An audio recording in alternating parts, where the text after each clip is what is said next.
ఖాతా నుంచి LIC premium కట్టచ్చా? ఎస్, కట్టచ్చు. ఈపీఎఫ్ఓ తాజాగా ఈ గుడ్ న్యూస్ చెప్పింది.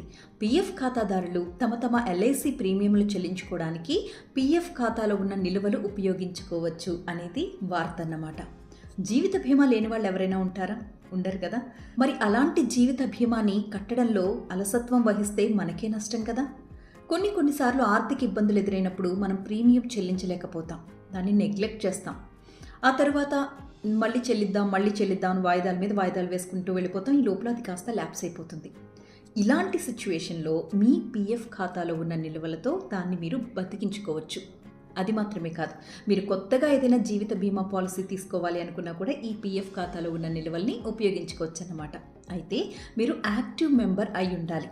అంటే ఉద్యోగం చేస్తూ పీఎఫ్ అకౌంట్లో ఎవ్రీ మంత్ పీఎఫ్ పడుతూ ఉండాలన్నమాట. అండ్ మీ పీఎఫ్ అకౌంట్లో 2 నెలల వేతనానికి, అంటే మీ శాలరీ ప్రకారం 2 నెలల శాలరీకి సరిపడా అమౌంట్ అందులో నిల్వ ఉండాలి. అప్పుడే మీరు దీన్ని ఇన్సూరెన్స్ పాలసీలకి ప్రీమియం చెల్లించడానికి ఉపయోగించుకోవచ్చు. ఖచ్చితంగా మీ పేరు మీద, అంటే పీఎఫ్ ఖాతా చందాదారుడు ఎవరైతే ఉన్నారో అక్కడ ఏ పేరుందో అదే పేరు మీద ఇన్సూరెన్స్ పాలసీ ఉంటే మీరు ఇది ఉపయోగించుకోవచ్చు. అంతేకాని మీ వైఫ్ ఆర్ హస్బెండ్, మీ పిల్లల పేర్ల మీద తీసుకున్న పాలసీలకి మీరు దీని ద్వారా ప్రీమియాన్ని చెల్లించలేరు. ఖచ్చితంగా ప్రభుత్వ పాలసీ మాత్రమే అయి ఉండాలి. ప్రైవేటు జీవిత బీమా పాలసీలకి ఈ నియమం వర్తించదు.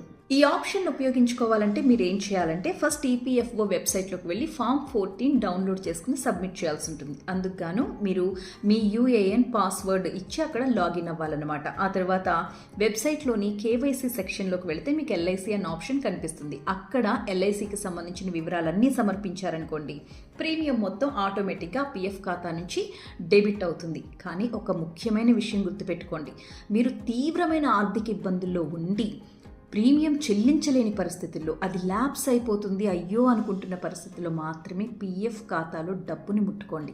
లేదంటే రిటైర్ అయిన తర్వాత మీ పీఎఫ్ అకౌంట్లో నిల్వలు ఏమీ కనిపించవు. మనకి జీవిత బీమా ఎంత అవసరమో పీఎఫ్ అకౌంట్ కూడా అంతే అవసరం. అందులో నిల్వల్ని మనం అత్యవసర పరిస్థితుల్లో మాత్రమే ఉపయోగించుకుంటేనే మంచిది.